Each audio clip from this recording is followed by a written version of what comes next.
Assalamu alaikum wa rahmatullah wa barakatuh, mes frères et sœurs. Bienvenue dans ce nouvel instant de méditation, de lumière et de retour à l'essentiel. Avant de commencer, abonne-toi à cette chaîne pour ne manquer aucun rappel qui nourrit ton âme et te rapproche d'Allah.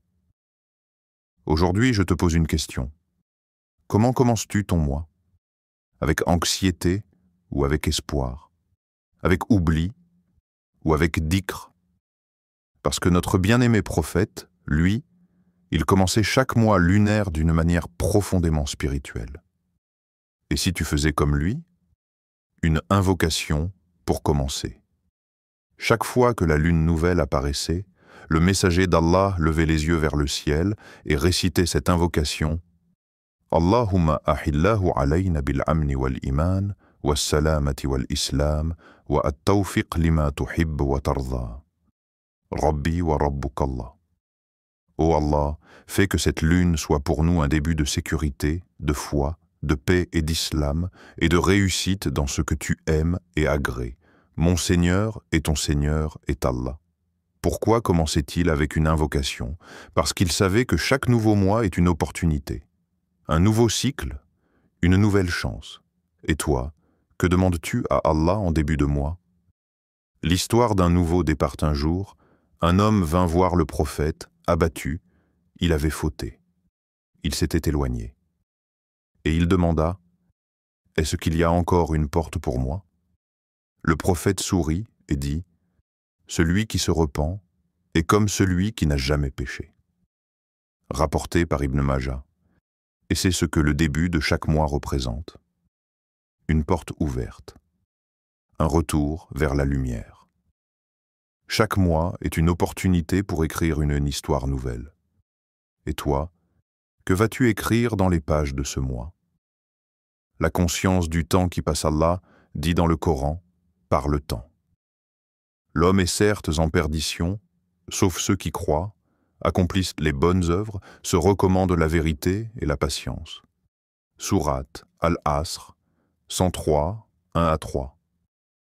Ce mois ne reviendra jamais, ces jours vont passer, comme les précédents. La question est, que vas-tu faire de ce mois? Est-ce qu'il sera témoin de ta négligence ou témoin de ton retour?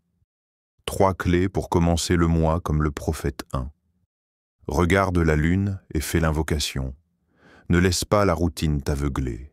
Élève ton cœur vers le ciel. 2. Fais le bilan du mois précédent. Qu'as-tu appris? Où as-tu chuté? Où as-tu progressé? Le prophète disait, le croyant n'est pas mordu 2 fois du même trou. Fais une intention claire, une seule, sincère, profonde. Même petite, mais continue. L'histoire de celui qui a commencé par un simple bismillah. Il y avait un jeune homme, faible dans sa foi, perdu dans les plaisirs de la vie. Mais un jour, en entendant un rappel, il décida de commencer un nouveau mois avec un simple geste. Je dirai Bismillah chaque matin, quoi qu'il arrive. Ce fut le début d'une révolution intérieure. Il commença à prier, à jeûner, à aimer Allah. Tout est né d'une seule intention. Parfois, une goutte d'eau peut briser un rocher, à force de persévérance. Et toi, quel petit acte peux-tu mettre en place ce mois-ci? Fais-le. Et ne sous-estime jamais la puissance de la sincérité, l'appel d'Allah.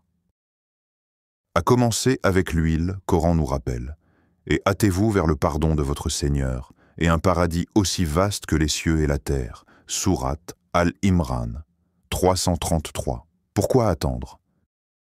Pourquoi remettre à demain ce que tu peux offrir aujourd'hui à ton âme? Chaque début de mois est un appel divin.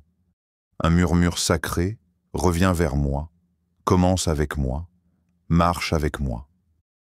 Une question pour ton cœur. Alors, mon frère, ma sœur, le prophète commençait chaque mois avec dhikr, taoubar et intention. Et toi, comment veux-tu commencer ce nouveau mois? Peut-être que ce sera ton dernier, ou peut-être le premier d'une transformation. Commence par un dhikr. Offre-toi une intention et regarde la lune avec les yeux de ton cœur. Qu'Allah t'accorde un mois béni, lumineux et rempli de son amour. Abonne-toi, Partage ce message à une âme qui en a besoin et surtout, commence. Ou vous qui avez cru, revenez à Allah d'un repentir sincère. Sourate At-Tahrim, 66, 8.